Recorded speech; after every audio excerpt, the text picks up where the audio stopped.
Buzz, buzz. I think we're live. Yeah, I think we are. Yep. Yep. Pink.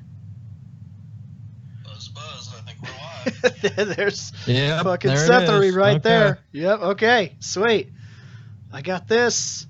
Things. Bork.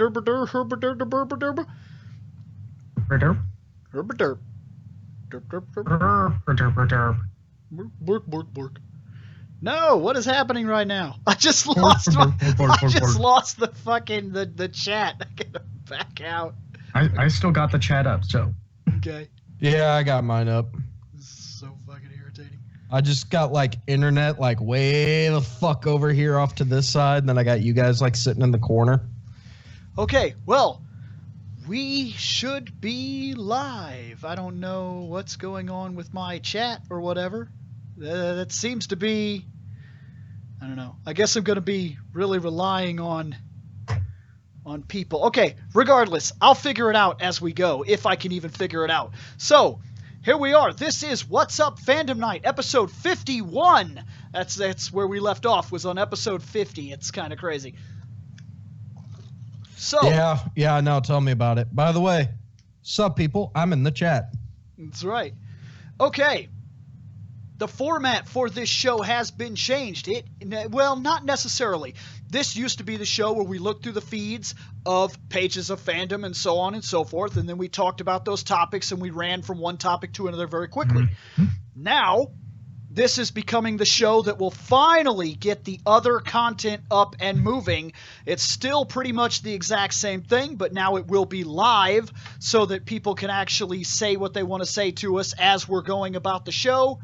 And it will give us a opportunity to finally get some of this other stuff out, because there has been a legitimate issue with that, which is, it shows up in the Sentai review quite a bit, because we don't have anywhere else to talk about Star Trek or Doctor Who or anything, so we end up doing it on the Sentai review, sometimes for like an hour of the episode.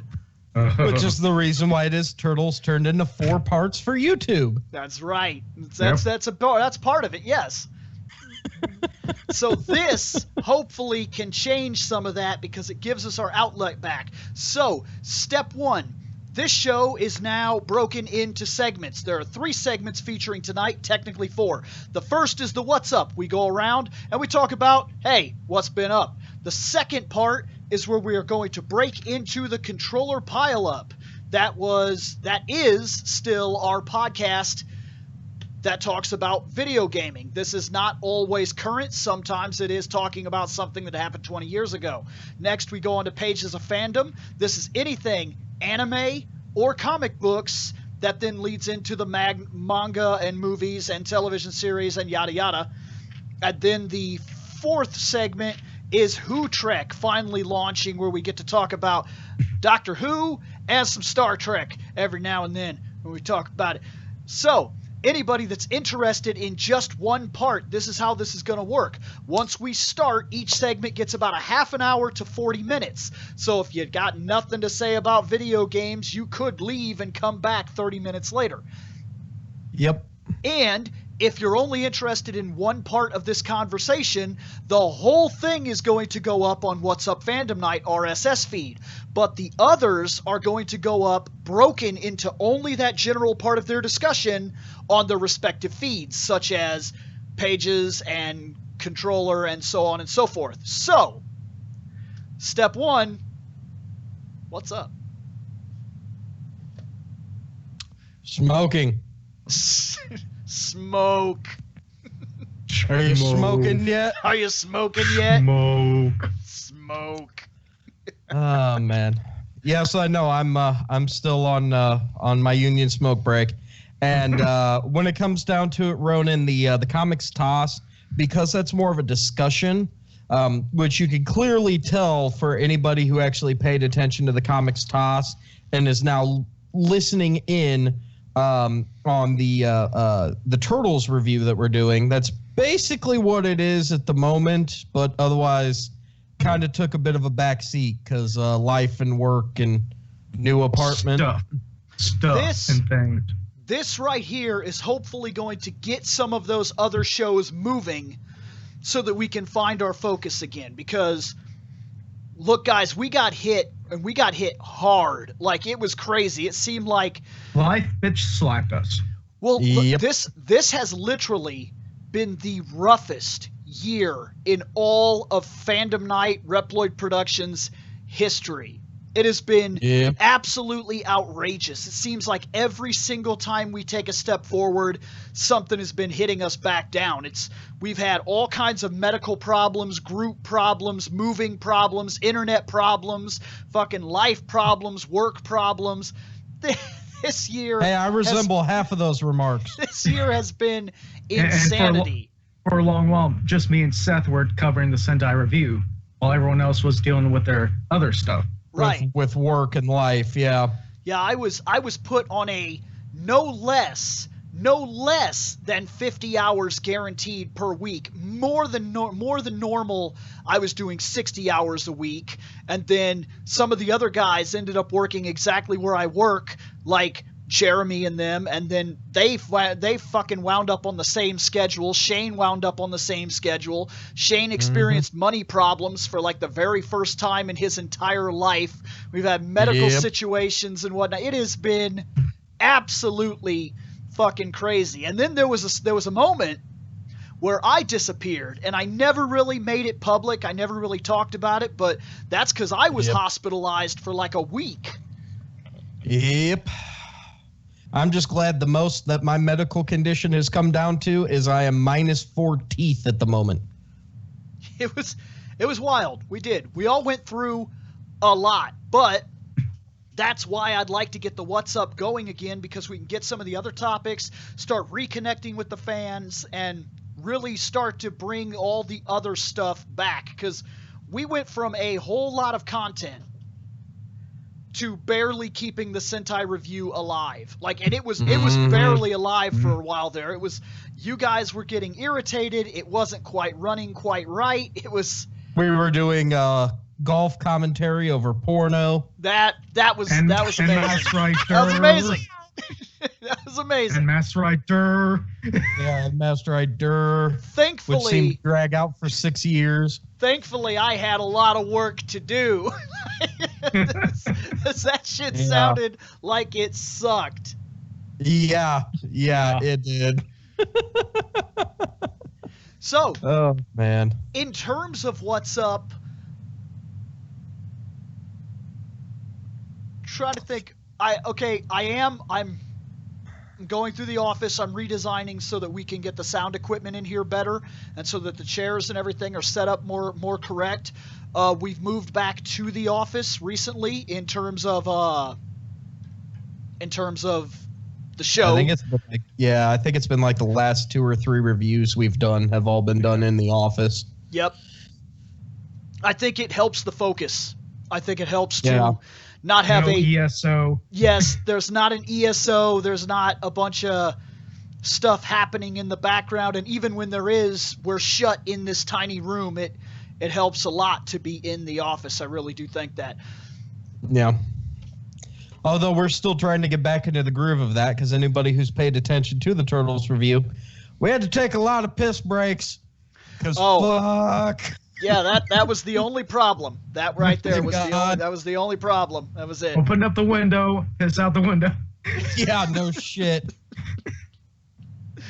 Dude, man. Nobody, usually it is my fault, nobody noticed that cord for the entire first hour and 10 minutes of the Turtles. Nobody caught that. Yeah, it wasn't until later when you're like, oops.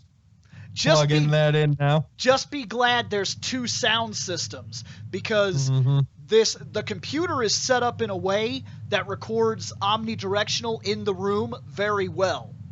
Now, if it wasn't set up like that, if it was set up like Shane's computer when we had to record on his computer, if you ever find that episode, it was Final Fantasy 13 Legacy of Gaming.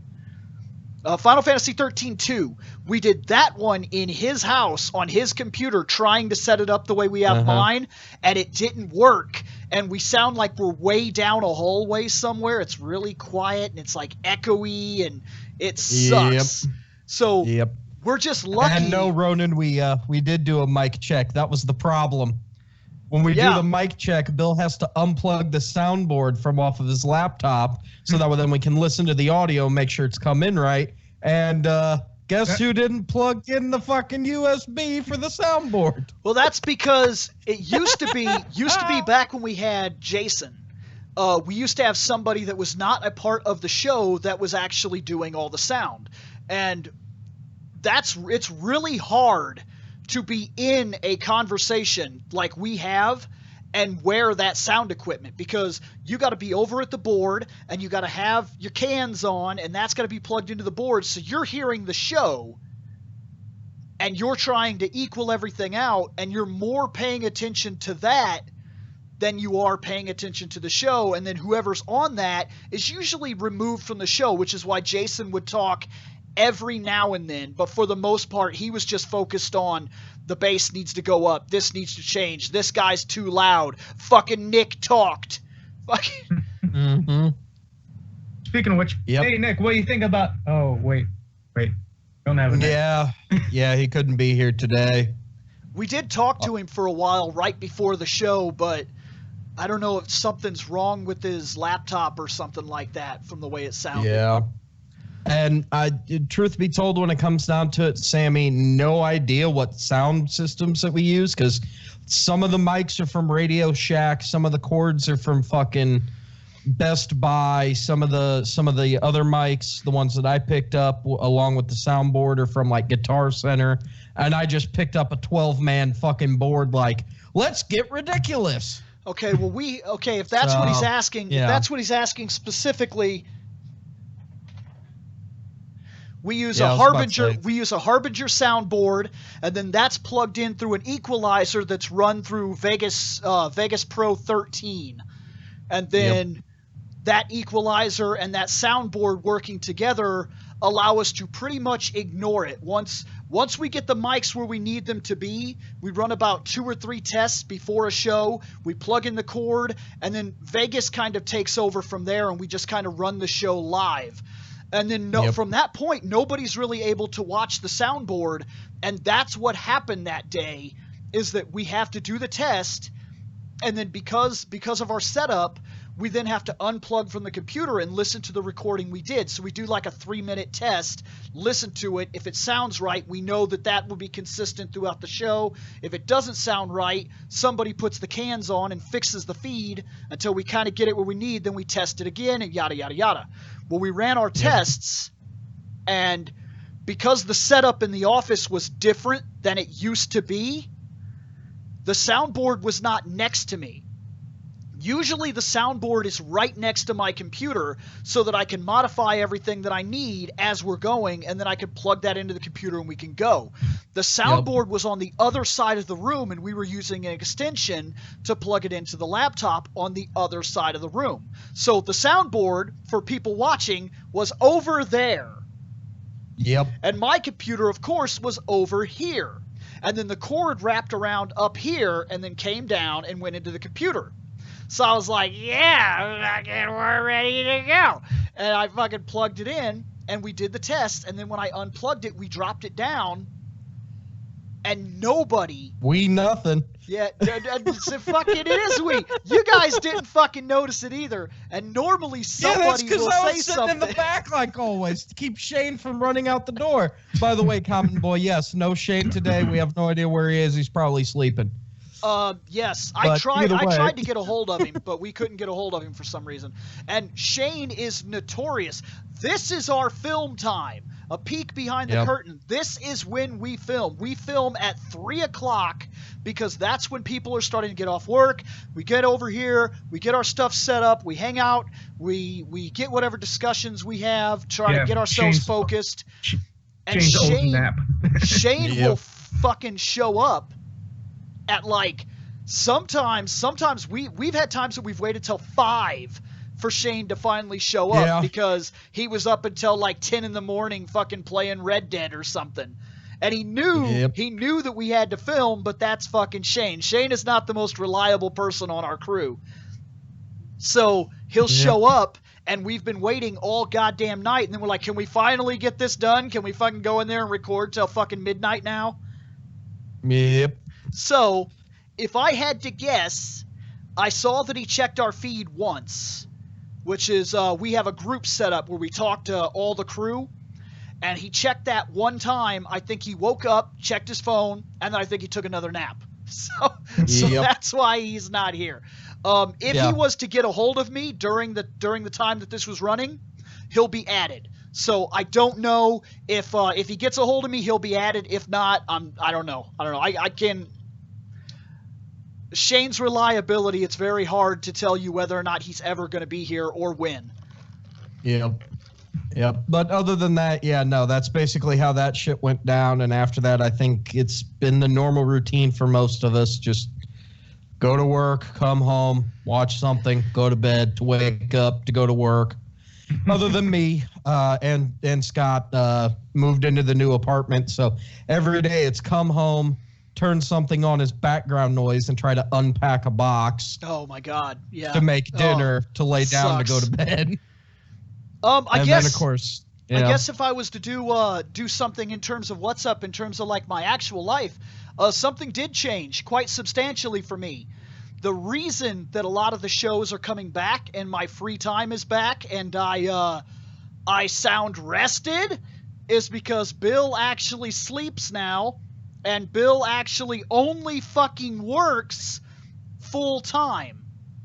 No more 60s. That's done. I got a new job. And that new job is, for the first time ever, I can actually say that video is my legitimate job. I was hired. Mm-hmm. I guess I really shouldn't say by who. I mean, people that know me know what the company is. But I was hired as a professional videographer. So that is what I do for real now, is I work in video. And that's been something. Which is ridiculous because, like I said, I'm literally laying on my spare bed for anybody who was here during the test and thought that was the live shit. But I'm laying on my spare bed with my fucking cans on, and I feel like I'm at work. Because that's all day. Just put on the headset and, hi, how can I help you? That's right. No, fuck off. Click. No, fuck off. I feel. Is that the way you handle your customers, Seth? Because I feel like that's not the way that's supposed to be. That's how I want to handle my customers. Anybody who's ever worked customer service in their life knows, yeah, you're a fucking idiot. Go away. I had that problem the other day. I went to go get my girlfriend's phone card, and my card was being a dipshit and wouldn't work, even though there's money on it. And I'm like, I'm just going to come back and do this later. Held up everybody for like 20 fucking minutes trying to get a goddamn phone card for my girlfriend. I was like, well, I feel like an asshole. All right, moving along. I mean, I guess I could throw some stuff as far as what's been up with me. Yeah, It's mostly going to be personal stuff. I made a few purchases, one of which I'll probably bring up in the controller pileup. But it's mostly been me, myself, and I here at my home, since it's just me here now. And I also have started a new job that is full-time, so I got rid of my 2 part-time jobs. And it's weird because I was worried about having the weekends off with this full-time job. And with my current schedule there, I'm having weekends off. Yeah. So that turned out a little better than you were expecting then. Kinda not. I mean, the first trial period, which is probably the first month, is what they got the schedule for. So after that, it'll probably go to the actual time frame that they wanted and told me about. So, well, we were just asked, would I be okay with fans being on the show? And actually, yes, I am okay with that. In fact, I'm trying to work out how that's going to work, because it is actually something that I would like to do. It's just a matter of, here's the thing, you don't necessarily know who you're putting on your show. And sometimes if you put them on your show and it's too late and they're already there and they're a prick, like if you take a call or whatever, which I've done that for other shows Mm-hmm. And I've had some really interesting people. And then again, I've done it in other circumstances where it's worked out just fine. So like, Yep. I want to do that, and I don't know if we're going to start screening to start talking to some fans and whatnot, figure out who to get on. But yes, that is something that I want to do. I do want to bring some fans in. I do want to do some actual discussing with the fan base because, I mean, to be fair, that's kind of why we do this. Yeah, yeah, it's true. Yeah. I mean, realistically, if there was absolutely nobody listening, we would just hang out and talk without cameras. Well, Yeah. if nobody was listening, we'd be on my action video game talk show. Oh, That's shit. true. Fucking Yeah. self-slam right there. Yeah. Well, that or Java Wrestling Corner. So Yeah, it's true. There's some people that listen to the wrestling. Yeah. Hi, all 6 fans who listen to Java Wrestling Corner. Hey, The 3 of us here make up half of that. damn. And I don't even like it, but I do listen to it. Yeah, I know. That's because you've got shit. nothing better to do while you're sitting around at work all day. No Bored. shit. Where do No. I go? What do I do? It's not because I'm bored at work. That very much was a true statement a while back, though. That is part Yeah, of why I it's was true. listening to it a while back. Oh, Sitting my at God. work, fucking just being like, up. I gotta actually work. I gotta move and do shit. Let me turn something on. Fuck, I've listened to everything. Yeah. I guess this jobber's here. I might as well listen to that. Well, to be fair, you guys, look, I don't like wrestling, but Right. it's on my network. So like I feel almost obligated to listen to it. Like I'm like, fuck, I technically produced that show. Maybe I should know what the fuck they're talking about. Like, well, also me and Seth have to catch back up recording wise with the last 2 pay-per-view events. So Yeah, it's true. I watched not this last one, but the one before that, the Women's Revolution thing. Thinking we were going to record that. Yeah, whatever. So we watched the all women's pay-per-view, or at least I did, and I was like, okay, Scott will get a hold of me whenever it's time to record. I've heard that has gotten like, okay. so much better. Like the whole women's division has gotten I've heard that because when I was growing up, it was very much like fucking bra and panties matches. And look, okay, Yeah. here's the thing. During the HLA stuff, yeah. Right, and I'm all for the whole fantasy thing. Okay, I think entertainment is a fantasy in general. Like I don't get irritated about comic books having boobs or like when they showed Batman's penis. I don't give a fuck. Like I don't care. There's a reason those guys have 12 packs. Okay, like it doesn't bother me, but it was very much pancakes work miracles some days. The whole women's wrestling thing was very much just like an exploitation movie or something that I watched every week. Yeah. I was like, okay, so that the point is to get naked and somebody who gets naked loses? Like, I was like, I don't really know how that's wrestling, but I'll watch it. Welcome to late 90s, early 2000s wrestling back in the near the end of the Attitude Era. That's what that shit was. And now that we're in the PG era, trying to move towards the PG-13, hopefully, please God. But no, most of the female competitors have gotten a lot better. There's still quite a few where it's like, I don't give a fuck. Right. Like, wait. Quite a few? I was going to say there's a lot still, but...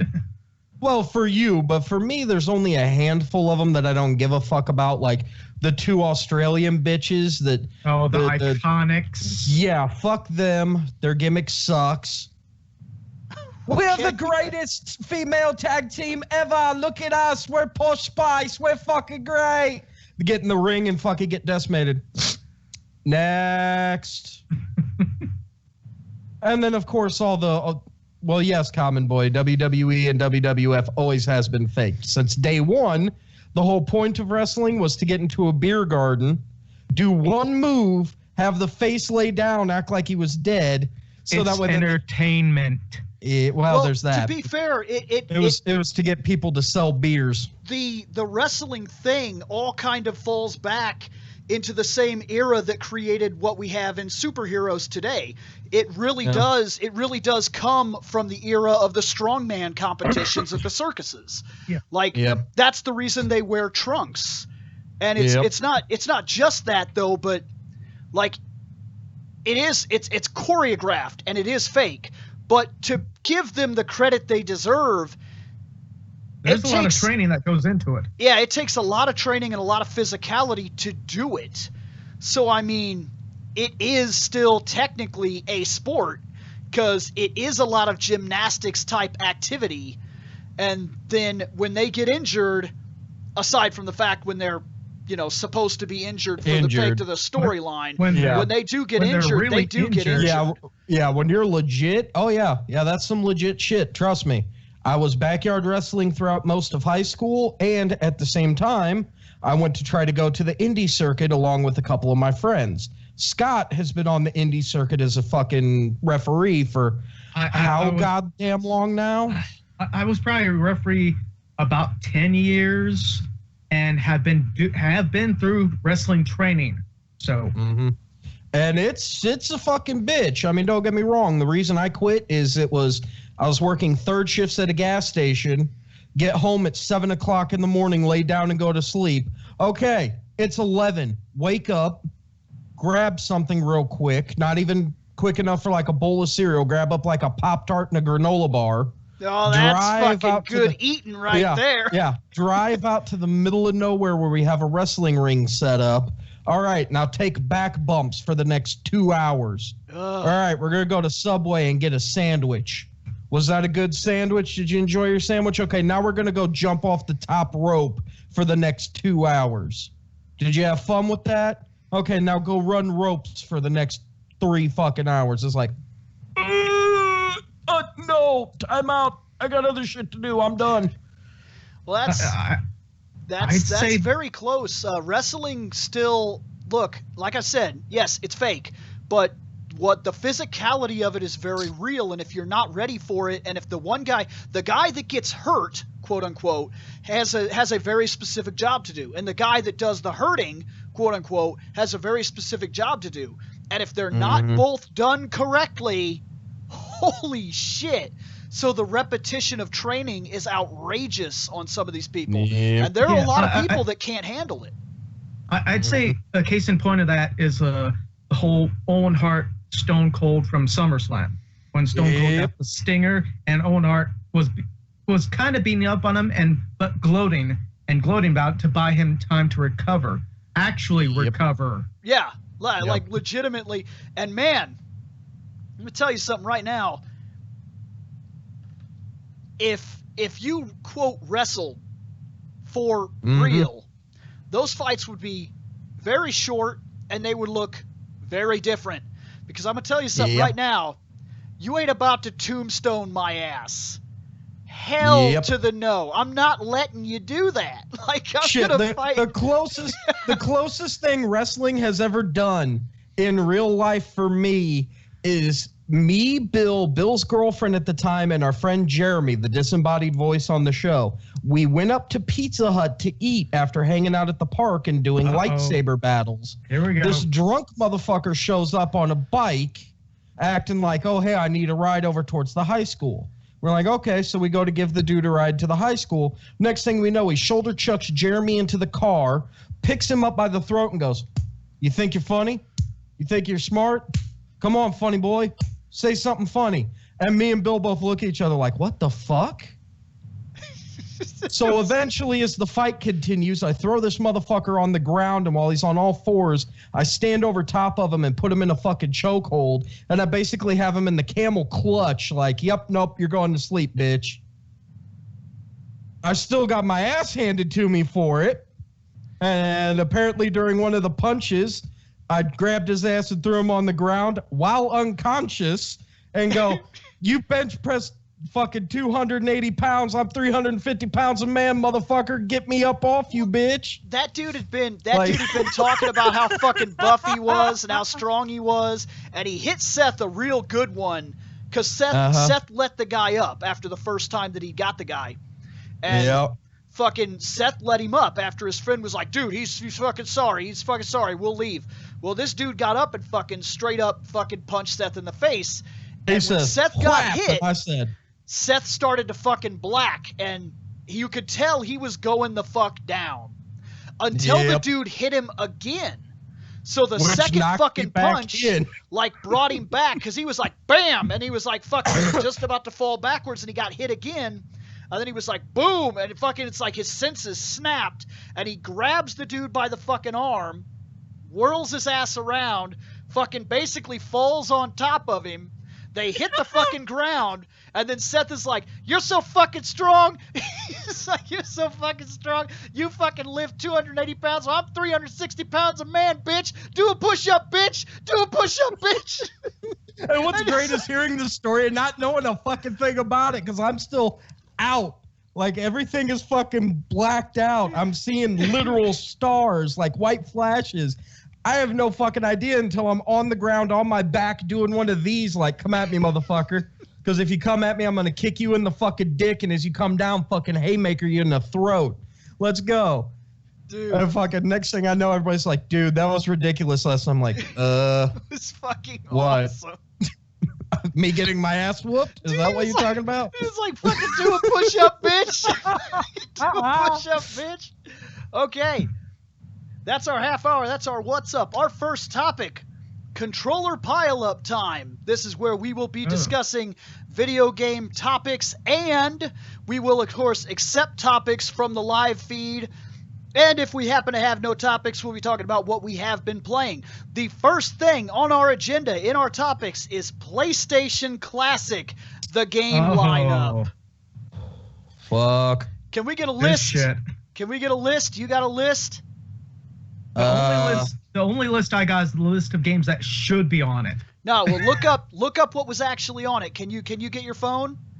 Scott, I'm talking to you because I think you're using yours. Yeah, I was about to say I can't. I have to use my phone for the internet. It's literally hardwired into my computer at the moment.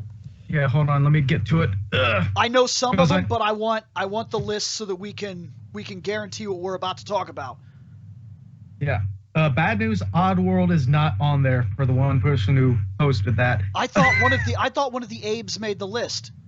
Just find the list. Just find the list. We'll talk about it here in a second. Because I thought one of the Abe Odysseys or whatever did actually make it on there. Let's see. Come on. Bring it up. Where is it? Here it is.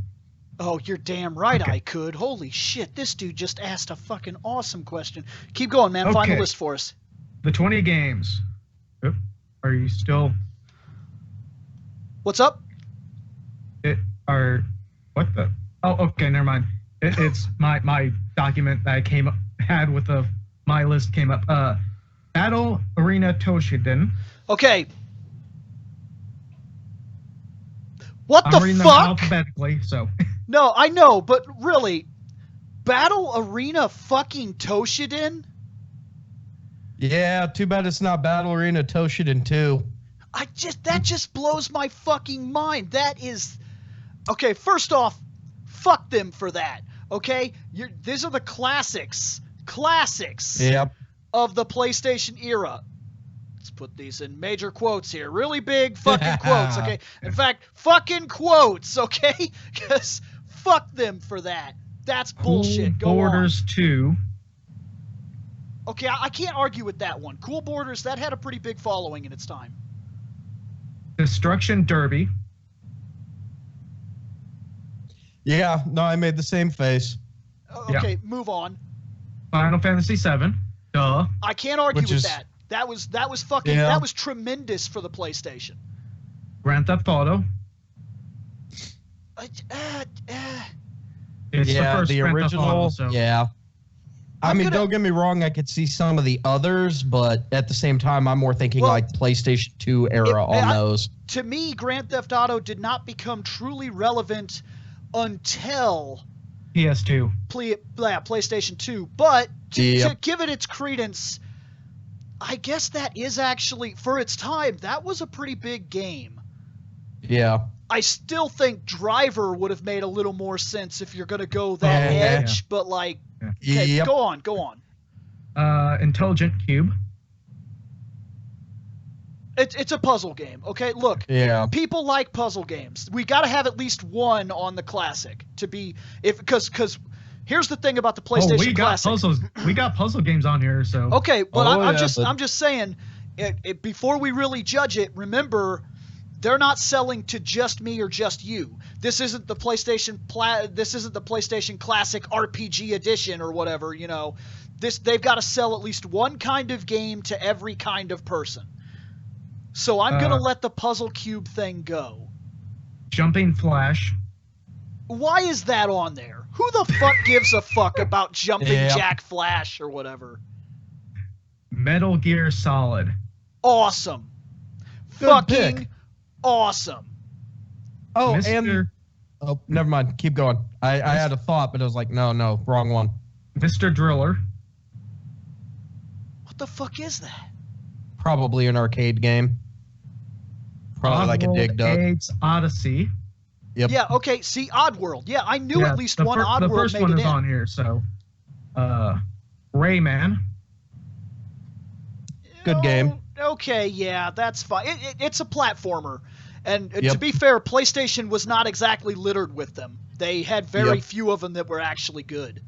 The 3D platformers, that's, you know, but no, wait, because really, like, Jak and Daxter and stuff like that didn't really take off until PlayStation 2.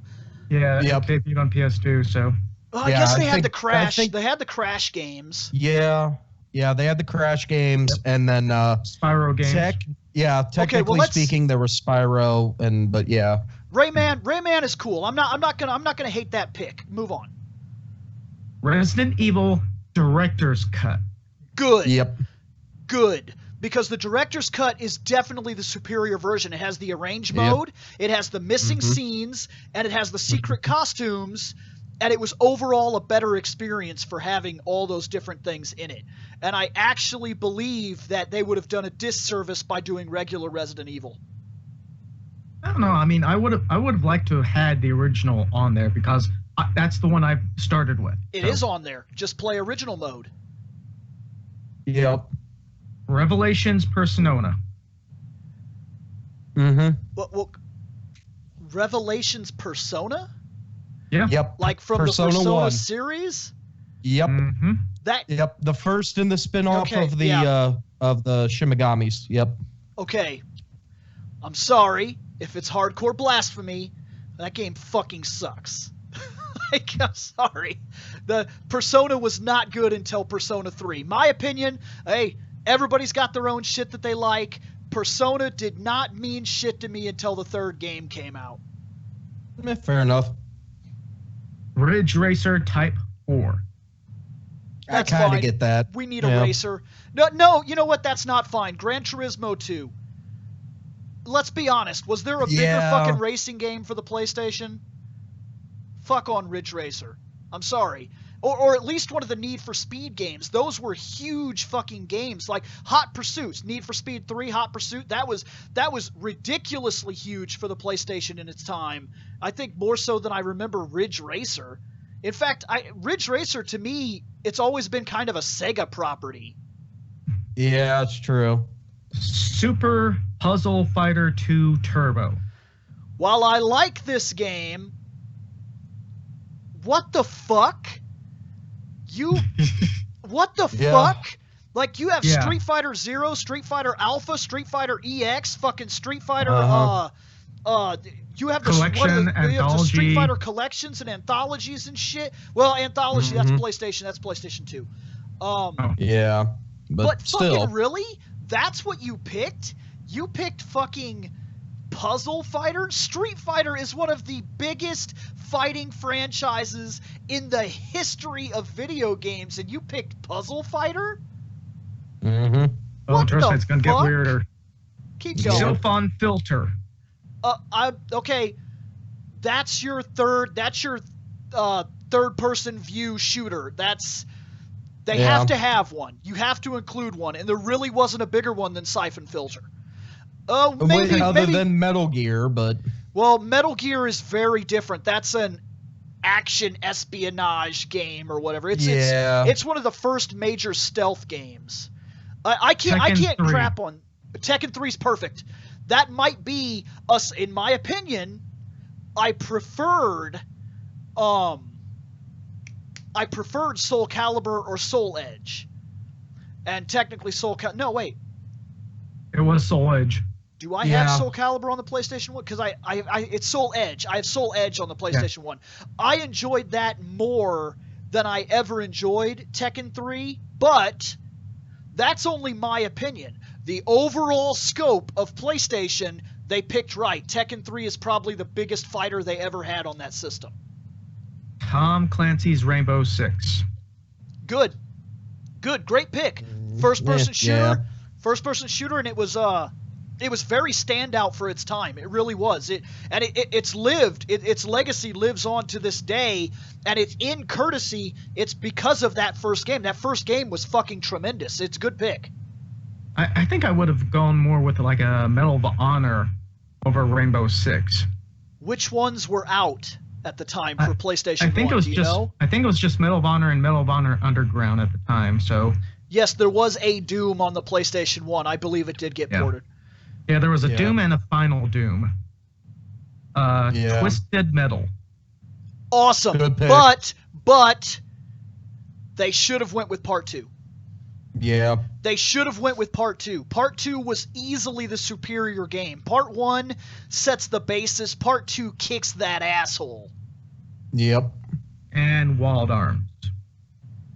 That's a pretty good RPG. Pretty good fantasy, weird, futuristic cowboy thing going on. It sets itself apart from the norm, so it's not like the RPG that everybody knows, and that's not a bad pick. But yeah, that's it for that 20 games that they're going to have on this thing. 20 games. Okay, well, you're talking PlayStation games. 20 games, I'm going to let them get away with 20 games because these are way bigger games than what you were playing on your Nintendo or your Super Nintendo. These are fucking huge games, okay? But some of these games are fucking ass picks. Fucking ass picks. Yeah. In fact, do you still have the list up? Shoot. Oh, sorry. Because I was going to say, let's go and replace the games we don't agree with. Crap. I have to go back and search for it again. Yes. What you just said, Armored Core, Master of Arena, that's what I would have put on there for robots. Fuck yes. Yep. I would have replaced Twisted Metal with Twisted Metal 2 easily. For me, Puzzle Fighter needs to get the fuck out of there. That's ridiculous. And if you absolutely need a puzzle game, don't fucking put Intelligent Cube or whatever. What about that fucking Tetris Madness or whatever that was on the PlayStation 1? Yeah. Oh, hold on. It was Tetris Plus. Yeah, with the little fucking dude that walked back and forth and you had to like clear the path so he could I had on my list of PS1 games I would be throwing on. Easily, yes. I think that would be the better for puzzle-wise. Yep.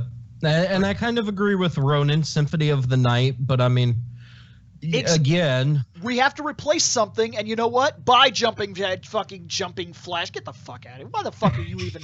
Who picked that? What fucking executive was like, guys, fucking Jumping Flash? And I'm going to tell you right now, if they need an anime representation game, if they need a game that's anime rep, fuck Battle Arena Toshinden. Evil Zone or Urgai's the fuck out of that right goddamn now.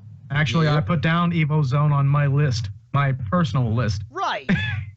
Fucking retarded here. But let's see, Battle Arena Toshinden. That needs to go. What the fuck is that? That needs to fucking go. Actually, if anything, I would have put in a Mortal Kombat, but... No, because you've only got Mortal Kombat 3 Ultimate, and you've got Mortal Kombat 4, and 4 is fucking awful. Or you've got Sub-Zero. That's a fucking good game. Well, Trilogy is also on the Super Nintendo, so it's not really a standout PlayStation classic.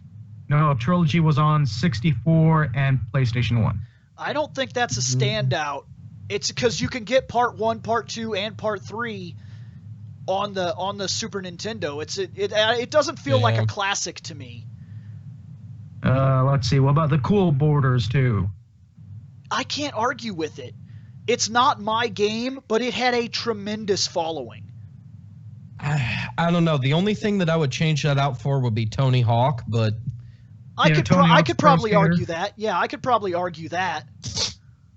Yeah, I think I would agree too, because on my list I have down, I think, only the first 2 Tony Hawk games at least. So I would put the second one And- in if you had yeah, to I pick. was about to say, you and had to- 2 was much better than 1. Didn't it have Yeah. Spider-Man also? Just for a gimmick. I thought yes. I thought It it had was in it. Spider-Man, Spider-Man. and I think Darth Maul. I thought Darth Maul was in a different one. I thought he's like in 3 or 4. I can't remember, but I could have sworn that it was 2 had Spider-Man and Darth Maul, but fuck if I remember. Because I thought it was like the second, third, and fourth each had one special character. Right. Well, all I could tell you is I was a fucking Nintendo fanboy until once I started hanging out with Bill in high school, because then it was like, yeah, we're gonna play some Soul Calibur 2. Oh shit, you guys got a GameCube? Pfft, fuck that. We're gonna be playing that on the Xbox. I was like, fucking what? Oh fuck! There's Battle Assault 2, Gundam Battle Assault 2. Yeah, I liked that that's game true. an awful lot. Like they said, Armored Core, Master of Arena. I'm telling you that. Holy shit, dude. Okay, yeah, no, Sammy confirmed Darth Maul wasn't 3. Okay, I did whatever. Okay. I was Destruction 50-50 Derby? on that. Destruction Derby. Probably. Mhm. Where does that fit? What kind of game are we selling? Because let's I was be gonna honest. say- Let's say it was our job to sell this fucking thing. We have to have a I was game going that to say appeals definitely to the everybody. driver. Probably put the driver in instead of Destruction Derby. Yeah, I feel Yeah. like I would replace Grand Theft Auto with Driver. Yeah, it's true. Probably I- Driver 2. I can't remember. Wasn't 2 better than 1? I can't honestly remember. 2 was better, but I think 2 was a PlayStation 2 because 2 was the one No, where it's you could get out of the PlayStation 1. car. It's 1. Was it? Yeah. Okay. Because I Yeah, think I 'cause have I- both of them downstairs. Yeah, Okay, Driver yeah, 1, 'cause- Driver 2, both PS1. Okay. Well, then, yeah, Driver 2, because Driver 2 was the one where you could get out and change cars. Because me and my friends, when we would actually play it, if I went over to their house, we would actually, like, jump. Like, you'd go to the Chicago one. If you get into the actual baseball stadium, you get out and you can hop into the car that's there and then go from there. But no, not Pepsi Man. Fucking No. Pepsi, Oh, man. God. People keep talking about God damn it, Pepsi, no. man. Dude, he's got a tremendous following now too. And right. Yeah, I Crash know. Bandicoot needed to be on there. Yeah, Of it's course. true. Crash and Spyro did, but because they're remastering, they won't throw it on there. Right. Which Same is probably thing why with we don't Symphony have of the Resident Evil Night. 2. 'Cause- Now, Yeah, Symphony because of the Night. I just got yes. the thing that has the 2-pack of Rondo of Blood and Symphony of the Night. By the way, I'm on fucking level 7 and fuck that clock tower. I've also heard Goddamn people, Rondo of Blood. I've also heard people argue constantly, not for Symphony of the Night, but I've heard like Resident Evil. I've heard people wanted Resident Evil 2. I get that, but guys, I get that Resident Evil 2 has a huge, ridiculous following, and it's finally got its remake coming out. It looks fucking great. I've loved the shit out of it, but come on, guys. Resident Evil 1 changed the face of gaming. Like, Yeah. dude, I was never in my life afraid of a video game, but I can remember to this day the experience of Resident Evil 1. And Resident Evil 2, we'd already left that behind. Like, I was just like, Yep. This is an action game now. Like, I wasn't scared at all. I was like, there's some creepy shit here. And they had, like, one jump scare that got me, and the rest of it was like, hey, I got a lot of bullets, and there's fucking 4 guys in this hallway. Bop, bop, bop, bop, bop. It was never an issue. Mhm. Now, we already covered the Grand Theft Auto, replacing it with Driver 2, whatever. I think so. Yeah. I mean, that's my opinion. I don't know what you would have put there. Yeah. I don't know. I mean, to be honest, some of these racers that they put down, I probably would have replaced with some other racers like Gran Turismo and See, probably I one think Need for Speed. Gran Turismo Yeah. would have made a lot more sense to me. Gran Turismo 2, I'm telling you, man, I can remember being in school and everybody That was the only fucking thing they were talking about. Everybody thought they were a goddamn gearhead or some shit. They were talking about the cars they had and how they modified them and what they'd learned and what they did. Shit. A dude Bill and I used to fucking hang out with went out of his way to get his fucking car because the car that he drove was the same fucking car he would drive in goddamn Gran Turismo. Yes.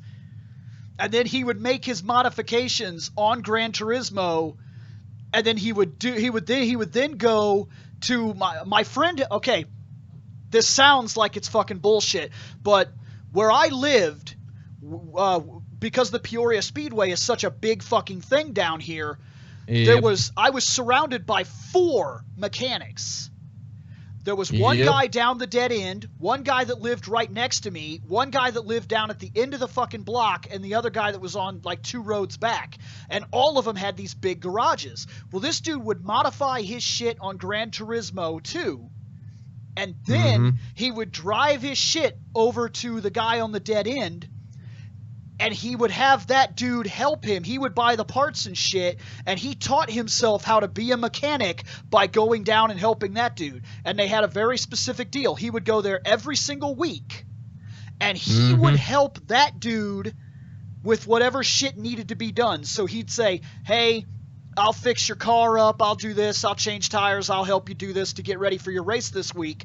But if I buy the parts this weekend, you help me do this. And that's how he fucking learned how to be a mechanic.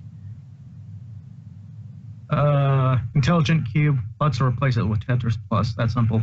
Yeah, fuck it. That's Jumping Tetris Flash. Plus. That game is fucking dumb. I don't even know what the fuck Jumping Flash is. It's fucking dumb. So you don't need to. It's so, dude. Let's just throw it away. Just throw it away. Dude, it was like this weird first-person platformer where like you had like this jetpack thing, and it was just, I remember the graphics were awful, and they weren't necessarily done yet. Like that's where we're throwing Crash Bandicoot instead. There we go. Yes. Metal Gear Solid is a staying thing. Mr. Driller. I don't know what it is, to be fair. I can't shit on it because I don't know what it is. It might not be my game, but that could still be a big game for people arcade-wise or something. Maybe people loved it. Right. I think the only game that I would end up switching that out for, in truth, for anything extra would possibly be try to change something out for something along the lines of... what's that one game? It's supposed to be getting a remake on the Switch. Katamari Damacy. If you were, we just recently had a comment. 007, like the GoldenEye and whatnot. That was N64. Yeah. There was a few 007 games on the PS1, just not GoldenEye. Yeah, GoldenEye was 64. Yeah. GoldenEye was the one that made the mark. Yeah. Yeah. It was the one that was a big fucking deal. Actually, if anything, maybe toss out Mr. Driller and throw in the second Oddworld game. Well, you've already got an Oddworld. That's like putting multiple Final Fantasies. I don't know if they should do that. Yeah. Yeah. So if anything, like I said, we take Driller, we get rid of it, and put in fucking Katamari. Was there any on PS1? I do believe so, yeah. I thought that the first Katamari actually was. I thought that was a PlayStation 2. Somebody's going to yell at me, but I thought that was 2. I can't honestly remember. I was going to say, if all fails, we could just say put in the first Dynasty Warrior. Well, here's the thing. Without a doubt, Spyro and Crash needed to be on this. Yeah. They needed to be on this. Yeah. It's bullshit. There are certain things that were left behind that were literal huge fucking staples that created PlayStation.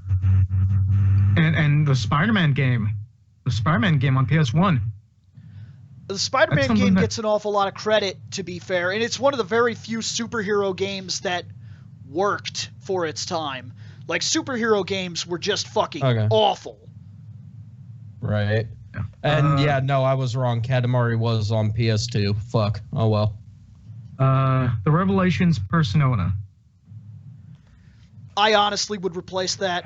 I would put a different RPG in its spot. In fact, let's be honest here. I'm sorry if it's your fucking game. It's your fucking game. I don't give a fuck.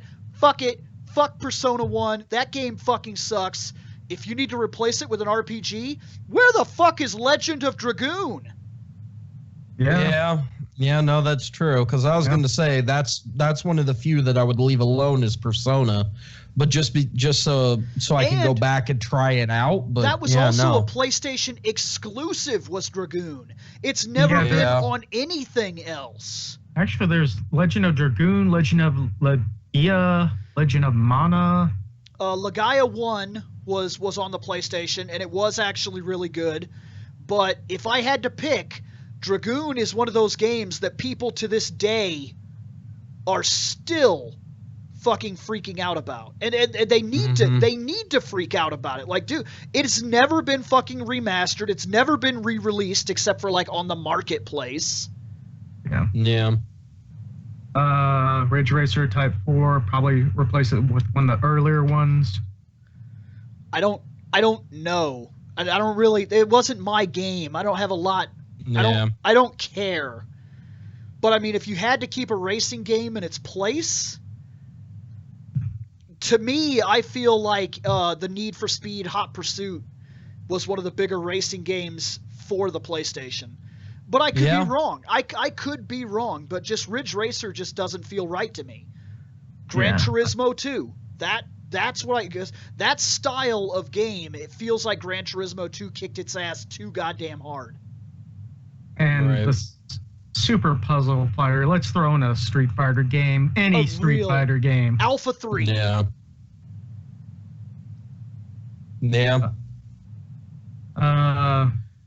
Siphon Filter. That should be okay to be in there.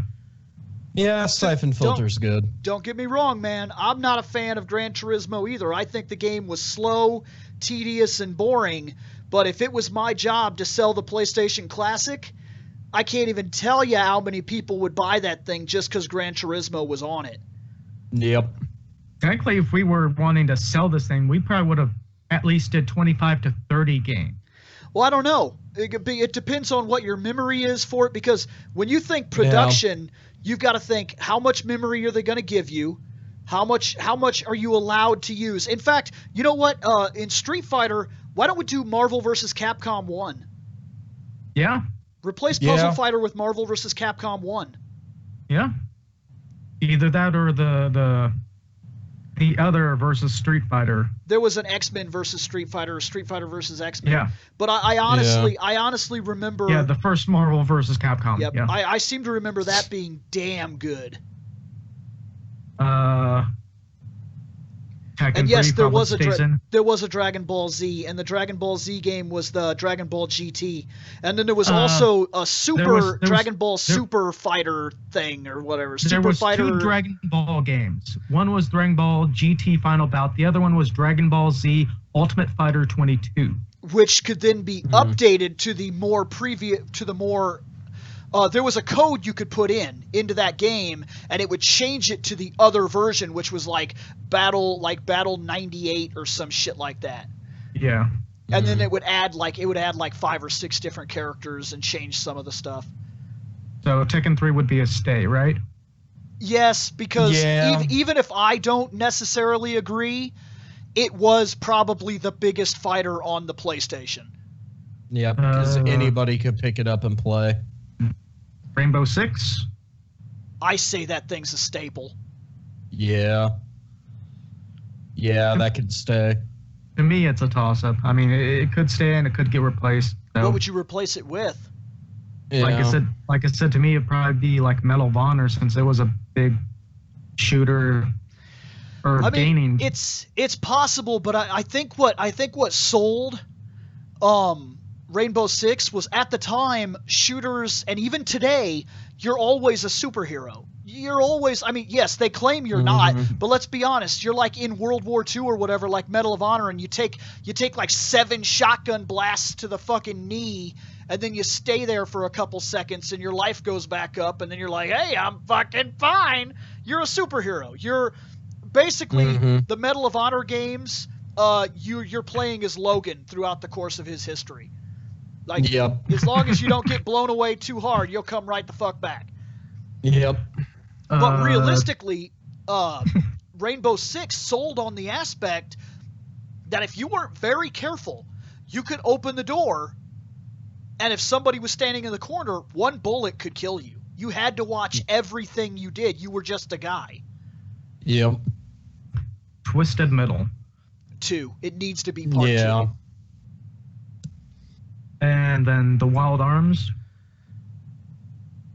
I think it's nice. It stands out. It's different. It's not Final Fantasy. Mm-hmm. It's not Dragon Quest. It's not the game everybody knew. It has its own kind of art style that sets it apart from other things. I guess the only argument I could make is that Tales of Destiny or maybe Star Ocean would have been also a good fit. Yeah. But Wild Arms is nice because not many people have played it. In terms of, like, you talk to, like, the big RPG community, yeah. But, like, your average guy knows Final Fantasies and whatnot. And Wild Arms was different. And I think that's what helps it here, because it was cowboys in the future with a weird fucking plot thing. I mean, it's not, I wouldn't say that it's one of the greatest games you could ever play. I would never make that argument. But I would say it's just different enough that it could catch people's attention beyond the norm, and I think that would sell it. Yeah, and if they were to change it out for anything, they'd probably change it out for, damn it, what the fuck's the name of the game? The one that I got fucking pissed off at and damn near rage quit because I had to go up the fucking mountain. You know which one I'm talking about, Bill. Oh, Suikoden, or whatever? Yeah. Yeah. The second one, to be fair. I've heard that one. But I've heard the third one is like is it the third or the second that gets like hardcore fan base? Like people fucking love it. I can't remember. Yeah, neither can I. But One like of I said, those if you were to games would change be out, good. if you were to change out Wild Arms, it'd probably be one of those. Now, I want to say the only thing that I want to see here anytime soon, if we're going back into like old catalogs and doing up old shit, because obviously that's the entire list. Yeah, Scott? Yeah, that's the whole Okay, list of what's on it. So if we're doing all this classic console bullshit, can they just release a classic Dreamcast where it's like all the games on it, since it had a teeny tiny fucking 80 game library, and fucking move on? We don't have time, but man, I'm gonna add that, because dude, I'm telling you, that would have been sick to discuss what could have came out on a Dreamcast classic. You know, not just the Dreamcast, but what about some of the other systems that came out that died? Like the Jaguar and oh my god, who gives Sega a CD? fuck? Yeah, and the Sega CD. Dude, yeah. Sega CD's so rough. 3DO. It has like Sega CD has like Lunar. Yeah. Yeah, exactly. Exactly. Although the 3DO wouldn't be too terrible. I mean, oh god, what was the fucking other one? Damn it. Not the Commodore. Fuck that. The shit.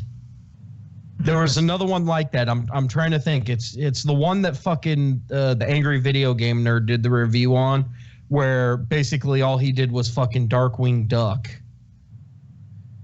I think that was the 3DO. Yes, it was. It was the 3DO, because he was like, the library's solid. This is the only one that fucking sucks. Sonic CD was actually one of the best that was on that. Yeah. Okay, yeah, so true. That was all. That is the end. Fuck the CDI. This conversation will be posted if you want to go back through it and listen to it for whatever reason. It will end up going up on the RSS feed for the controller pileup. So now we are going on to Pages of Fandom. So here's the issue here. Pages of Fandom has yet to be given a topic. So this is an anime comic book discussion. I might have one that we kind of hinted at, and that is with the new Dragon Ball Super movie coming out, that Broly is going to be canon now. Oh, that's right. Yep, they're going to make him canon. Did you see his super redesign? Roided up. It's a bit weird. I mean, especially what we're used to with the original movies versions of them. It definitely is different. Yeah. I will say that, but I don't necessarily hate it, to be fair. Oh my God, you guys want me to talk about that? You have fun with that one, Bill. That's Jesus all you. Christ.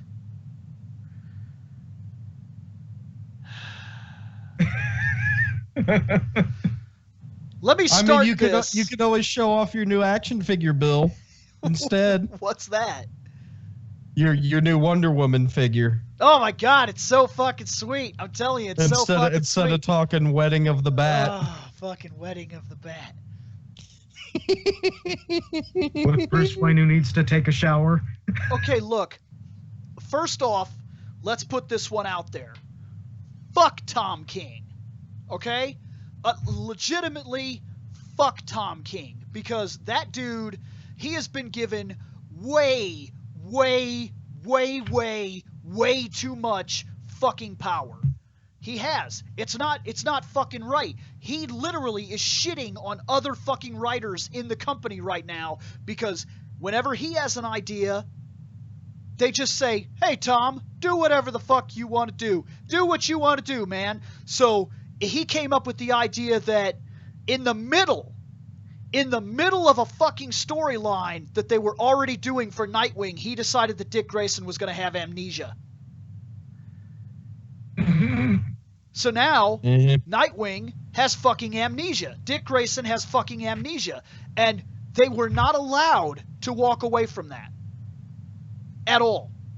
They were not allowed to fucking walk away from that. They were told, "Hey guys, Tom King is taking his fucking thing. He's not gonna fucking have memories, so sorry, fuck you." And they fucking made him change his idea for the next couple fucking storylines because Tom decided that Dick Grayson has fucking amnesia. Because Tom wants to play an angle here. Mm-hmm. I don't give a fuck, Tom. I don't. I don't fucking like Tom King.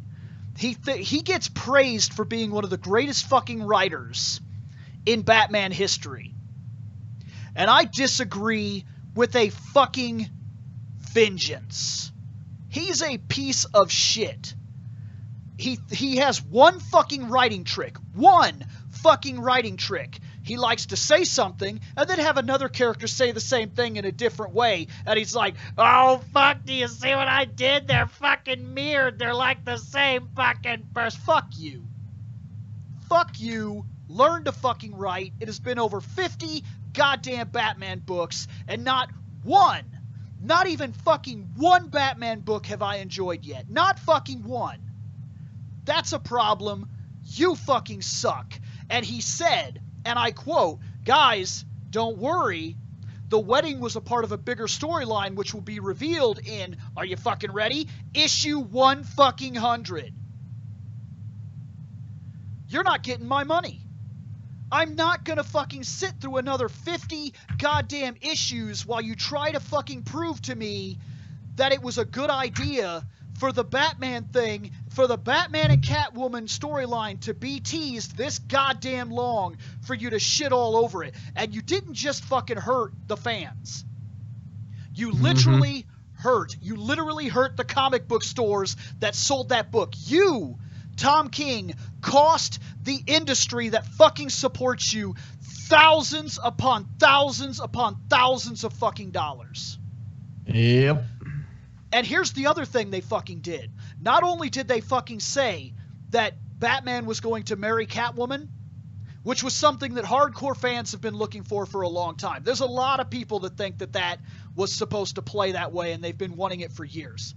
I'm not necessarily one of them, but I wasn't against the idea either.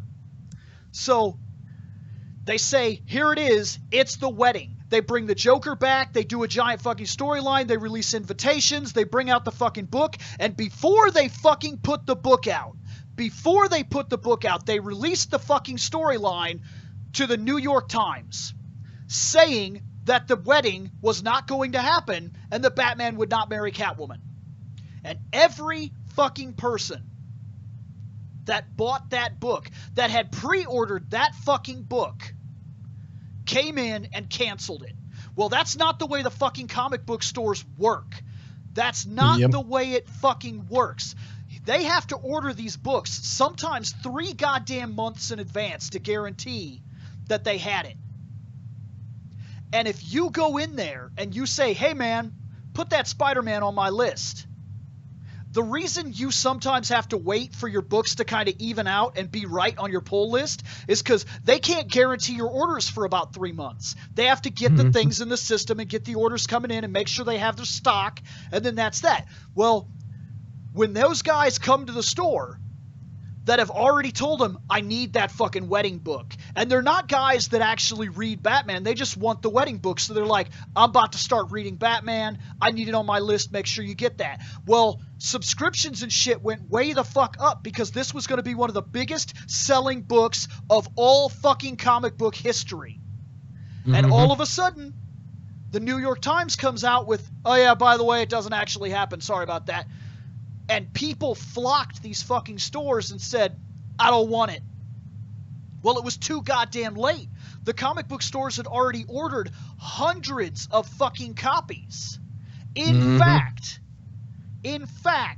right now, in the comic book store that I go to, you can still fucking go there, and there is a rack that still has a stack this fucking big, all wedding.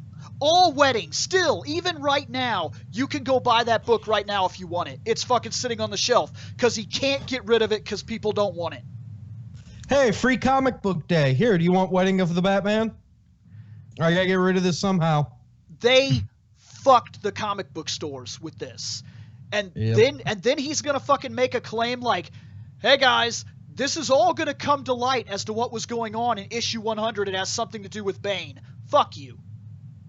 Fuck you. Nobody's going to spend that money. It's almost $5 a book. $5 a fucking book. And you think that I'm going to spend that much fucking money to keep up with your storyline? You've lost me. I'm done with you. In fact, take your CIA ass back to the fucking CIA. Please. Get the fuck out of my comic book industry. You're garbage. And it's not just the wedding. It's him. He's so fucking self-proud of everything that he's done. He thinks he's this fucking great writer, and all he wants is to fucking hear himself talk. He's a piece of shit. Old Bill Logan. Sorry. That's all right. Well, since we're on the subject of comics, while my brain is thinking of it, so happy to announce to the 6 people who didn't know, Spawn 2 finally coming out soon. However, the thing that keeps killing me is, where the fuck is the Sam and Twitch show that we were fucking promised that's supposed to lead into the movie? Yeah, what the fuck was that up? What the fuck was that about? Because I think that's a really good idea. I think that the whole Spawn universe is ripe for that kind of atmosphere, that they could do that. They could do a detective story inside of that universe dealing with the supernatural and shit, and they never actually have to run into Spawn ever. They never have to see him to even make it work. It's a really good idea, and I don't know why it hasn't happened yet. Because I heard we were promised it. I heard it was going to happen. Yeah, it was going to happen. Fucking, it was supposed to be like Gotham. It's fucking Batman without Batman. And shit was supposed to be set in place. That way then, much like the Marvel Universe, oh hey, if you watch this show, you can catch the 18 other Easter eggs that are inside the movies if you watch this one show. I'm curious, because I know that so far it doesn't look like the detective thing is happening. I want it to, but there's been no guaranteed proof that it's going to happen. But I am curious, what about you said that Spawn was going to finally have part 2, which we'd mentioned a long time ago that it was in, quote, Hollywood time. A long time ago. But I'm curious, is it continuing from the first movie? See, that's the thing that nobody's able to say one way or another. When it comes down to it, they've changed it out, so it's no longer Michael Jai White. It's supposed to be Jamie Foxx is going to be Spawn this time around, so he gets to be Al. I heard it's supposed to be a reboot. Yeah, so I'm thinking it might be it's a whole supposed to be new a movie. reboot. Yeah, they're just claiming it as fucking Spawn 2. So that's the only thing that's I'm kind of iffy with. But maybe it's not. Time, maybe it's not actually called Spawn 2. Maybe that's the Hollywood tag to get people back on board. And but that's not necessarily a bad thing. If they do another Spawn movie and they reboot it, maybe instead of giving us the big fucking backstory, because, okay, he's not as well known as, say, like Spider-Man and shit like that. But I still don't think it would be a bad idea just to skip the fucking storyline and let him wake up in the alley. Yeah, exactly. And then they could turn the movie into him figuring out, oh, well, fucking my best friend Chapel fucking killed me. Right. And, oh, hey, here's this fucking angel. Me and her are going to do some fucking hardcore fist fighting until we fall in love and become man and woman later on. And I agree with Sammy right here. I actually do like that first Spawn movie. It's a guilty pleasure. I know how bad it is. I don't care. I just like it. Yep. Same here. Like, I know that the old man is a fucking joke. Like, he was so Cagliostro. Well, yeah, Cagliostro. Like, so far, he's the only one who's, other than the HBO series, he's the only one who's come anywhere close to the comics. And obviously, the reason why the HBO show works is because Todd McFarlane himself fucking watched over that shit. It was animated too. They didn't have any kind, aside from an animation budget, they didn't have any restrictions like it's going to be impossible to make this guy change into the Violator, or man, you're talking about special effects that are just going to be so much money. They're like, "Oh, I got some paper and ink, motherfucker." Exactly. Let me work this imagination. I liked the movie. I really did. I know that it's so. I'm not oblivious to how bad it is if I'm looking at it from a comic book standpoint. Right, exactly. From the standpoint of that was the first thing I saw, so I loved it. And then, of course, as time went on and I read the books and saw the shows and played the games and did the shit, like I realized how terrible it became. Like. Over the years, it's like, that's wrong. Oh, I caught that Easter egg now. Yep. Oh, I see that. Like the whole Easter egg with fucking Angela even being there in the first place. You get to see her for all of 2 seconds as she walks through the fucking the party because she has on the fucking Hellspawn token earrings. Yeah, but it's like, such, oh shit. And it's such a drag. It's a drag because even if they brought it today, they can't use Angela because now she's with Marvel. So that's one of those characters that they have to cut if we bring movies coming in. Well, okay, maybe not. I'm not going to say it's a guaranteed possibility, but like Disney likes to make money. Yep. And they're not doing shit with Angela. I wouldn't be surprised if they were like, you want her? Fucking give us some money. Like, and I'm not saying that they would sell the rights to her. Disney's not about to let go of what they got. But I wouldn't be surprised at all if they were like, you could fucking use her, just we get this much money. Yeah, exactly. And yes, Ronan, yeah, you're absolutely right. She is with Thor. They considered her to be an Asgardian.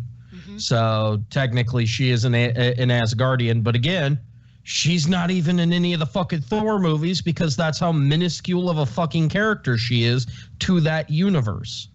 She's one out of what? A billion fucking superheroes and villains? Dude, whereas in Spawn, she's a fucking mainstay because much like Supernatural, you've got Sam, you've got Dean, you've got Crowley, you've got fucking all these other characters who actually have names and importance. They're not Random Street Joe 873. Right. Like she is in the fucking Marvel universe. Right. They're trying to push her now. I've noticed that they've added her to the Guardians of the Galaxy. No, As Guardians of the Galaxy is the book that she's going to be in now. As Guardians of the Galaxy? Yes, that's what they're calling it. Wow. And she's starting to show up quite a lot more in other people's books, so they're trying to push her. They bought her They want to use her, but she's very underutilized. And to be fair, in terms of the Marvel Universe, I don't really care. Like, I see her every now and then, and I'm like, there she is, you know. Basically, to equate her properly, she's like, oh, hey, look, we have all of these X-Men. Do you see this Cyclops? Do you see this Storm? Do you see this Rogue? Do you see this Magneto? Do you see this Mystique? Toad's over there. Oh, by the way, here's Pyro. It's like, wow, okay, gee, thanks. Like, you know, it's shit like that. It's like, okay, cool. You took a good person. Is that Toad or Darth Maul? I can't tell. Hopefully it can become to be Darth fair, Maul. but yeah. Snake Eyes. It's Snake Eyes. Yeah. Yeah. And technically, no, the mouse will not own all of us. The mouse wouldn't want to buy us anyway. Yeah, exactly. Because then we'd have to go under very strict rules and regulations, and fuck on that. What question was that about Phoenix? Somebody said, what about Phoenix? But that's all I saw. Unless they mean the movie, but... Unless they were just because I was throwing out random characters. Oh, yeah, that could very well be what that was about. Because, yeah, you were naming an awful lot of X-Men there. Oh, shit. But, yeah, that's about all I got then. That's all you got there? Oh, yeah. Okay, well, let's see. Dude, I love the Phoenix. That's easily, I'm telling you, that's one of my top 5 fucking X-Men characters ever. Fucking love the Phoenix. I thought old Bill Logan was your favorite because old Bill Logan needs some bourbon. So I actually bought, just to go ahead and put it here, because, yeah, you're right, I did get it, so let me take this off of here, because, yeah, I spend more money than I should is all I'm going to let you guys know. Way more than I should. I got one of these. I've been hearing an awful lot about it, these fucking 112s, and I've heard an awful lot about them, about how good their quality was and shit. So I finally went out of my way to get one, and I got the Wonder Woman one, because I fucking love Wonder Woman. And I'm actually very impressed. I've yet to open it, but damn, dude, like, it's so hard to fucking show off like this. Let me go ahead and fucking open her. Oh my, that sounds dirty. An unboxing. An unboxing. Dude. Oh, we haven't done an unboxing here in a while. Oh, man. Welcome to I Collect, where I show you what I've collected. Holy shit. And today... Oh, man. Huh. Come on. Let's open it. Damn, this is wild. They did not fuck around, let me tell you. That. There we go. There's a fucking top part to it and a bottom part to it. So there's this here, but then there's also one on the bottom, and then there's the one here. So let me take her out of here real quick. They made sure you wouldn't damage that product. Oh, thank God, the dude. price did just go down, but oh well. Of what? And yes, that was the Master Sword. Mint in box, Bill. Not supposed to open box. Yeah. I've never been one to give a shit about the whole mint in box. I display these things all over the room. You could fucking see it. Holy shit, man. That is fucking disgusting. See how well I can get her up here, though. But holy shit, dude. It looks... I'm telling you, it fucking looks just like her, dude. Yeah. Like, I could see the scuff marks, and this camera's fucking awful, but I could see the scuff marks and the damage to her gauntlets.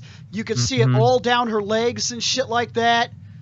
Like, dude, the stitching in her fucking skirt is sick. Oh, fuck, that's an actual flap. That's actual fabric is why I could see it. They went out of their way. That's actual fabric. Nice. Dude, that is fucking sick. And this This is actual like little. They feel. I think they could be a plastic, but they feel like leather straps. Like it's fucking crazy good, and she's going on my shelf with all my other Wonder Woman stuff. Which that's what I mean. I hear people that freak out. Oh my god, you fucking opened it. Yeah, I did. I always do. Like, I display this stuff around my room. Fandom for me is about being inside the fandom. It's not about collecting it so I could sell it later. Chances are, she's never going anywhere. Yep. Other than on the shelf and possibly on the floor when Gwenny comes in and messes with her, or fucking Balto knocks her over with his tail. Well, to be fair, and chews on it. Oh my god, I beat that dog to death. But no, that's her stand she comes with. Yep. No, we're not showing the Wonder Thong. Calm down. Oh my god, is he really asking to see the Wonder Panties here? Go to Rule 34 if you need some hentai. Calm down. I don't know. I don't know if I want to do that. Like I almost feel wrong. I'm just throwing out a suggestion. I love Gal so much. I'm sorry. I can't do it. I can't show you her Wonder Panties. I'm sorry. I love her so much, dude. I love her. She has been absolutely phenomenal. Not just to the role of Wonder Woman, but she feels like Wonder Woman. She is so fucking beautiful on a person level. Like all the people she helps, all the charities she's involved in, all the stuff that she does, and her personality, I fucking love her, dude. I love her. She is one of the greatest. And this is about ridiculous to say, but she's easily the best thing to ever happen to Wonder Woman since Linda Carter.